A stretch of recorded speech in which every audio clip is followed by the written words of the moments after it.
Hey, what's up guys, Totallydubbed here, and today I'm doing a video review for the Futuresonic Spectrum Series G10 earphones. I'd like to thank Futuresonic for actually sending these out for review. It's a great honour after having previously owned and reviewed the M5 with MG7 drivers. These can be found for £150 on Amazon.co.uk and on Amazon USA for $200. Links will be in the description below. I should also urge you to read my full detailed written review, which can be found on my website, again in the link in the description below.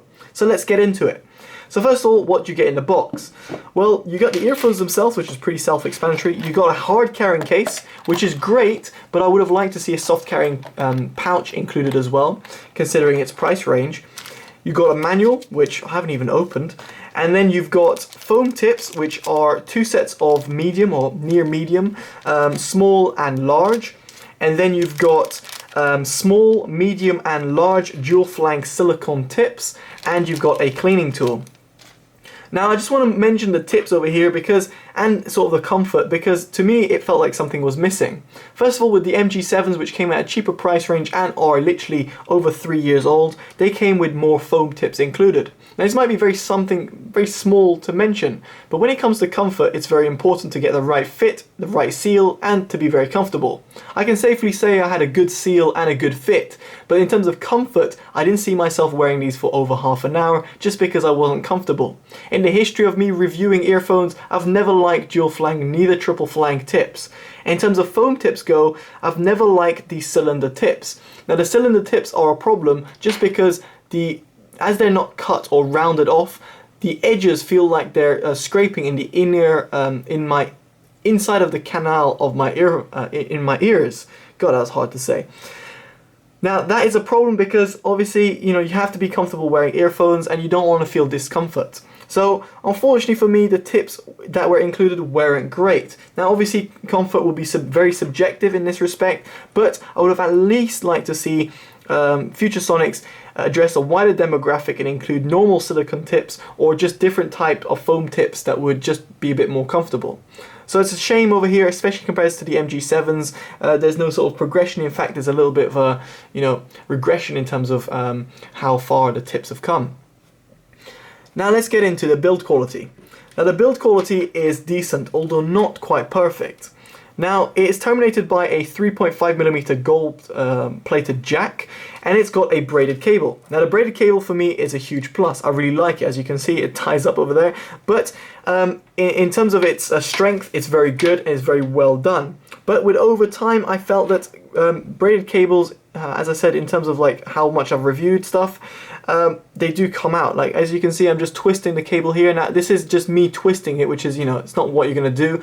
But if you can imagine it being used quite a lot and start getting snagged, then you're going to start expecting it to come loose. So braided cables are a little bit hit and miss in my opinion. Now moving up the cable, there's no sort of inline mic, which is, I guess, slightly a shame, but not a biggie. And then you got the cable kinch. Now it's not a big deal for me mentioning this. Some people might be saying, why are you mentioning this? Well, it's quite simple. The reason I'm mentioning it is simply because the MG7s previously had a very short distance between the earphone housing and the Y-split, whereas these ones have the extra little bit, meaning that when you wear them over the ear, you don't have that problem of the cable being too low. So it's something very simple and something small to note for new buyers, but for people who have previously owned the MG7s, then you'll understand what I'm talking about. Now, speaking about the cable itself, I should mention that they can be worn over the ear and straight down, and the beauty of it is that there's very little cable noise. So, whereas with the MG7s you had a little bit of cable noise and the cable quality wasn't super, I really like the fact that the G10s have very little cable noise, meaning that you can wear them straight down without having to worry about any microphonics. But if you so wish to eliminate every bit of noise, then you can wear them over the ear and not worry about the Y-split hitting your neck. So good marks there for Futuresonics. Now I would also mention the build quality of the housing themselves. Now the housing is built out of plastic, which is good, and it's got a nice sort of look to it as well. However, one thing I felt was missing, it was a left and right indicator. Sure, it can be found in the inside bit of the earphone and the strain relief over here, but it's very hard to see. Now, considering you might be at night using these, it's going to be hard to see which one's left and right. And considering they don't have a big difference in terms of their shape, I know there's a little bit of an angle, but it's not a huge difference for you to pick them up and know, oh, this is left, this is right. Whereas, for example, with the Dunu Titan 1s, they've got a very subtle blue and red ring around them for you to understand which one's left and right. It's something easy to see, and it very much helps you in terms of distinguishing whilst you're in a place that might be quite dark. So overall, the build quality was good, but not perfect. Now let's get on to the isolation. Now the isolation for me was very good. Just like the MG7s, they do very well in isolating passively against any external noise that might come through. And it's very good because it's not something you'd expect from earphones of this size. Normally earphones that isolate very well are either very deep earphones, very long earphones, or they're very big earphones in terms of their physical size. These are neither, in my opinion, and yet they do isolate extremely well. In terms of commutes, I was very much isolated from train noises or external disturbances. So very much like the isolation on these.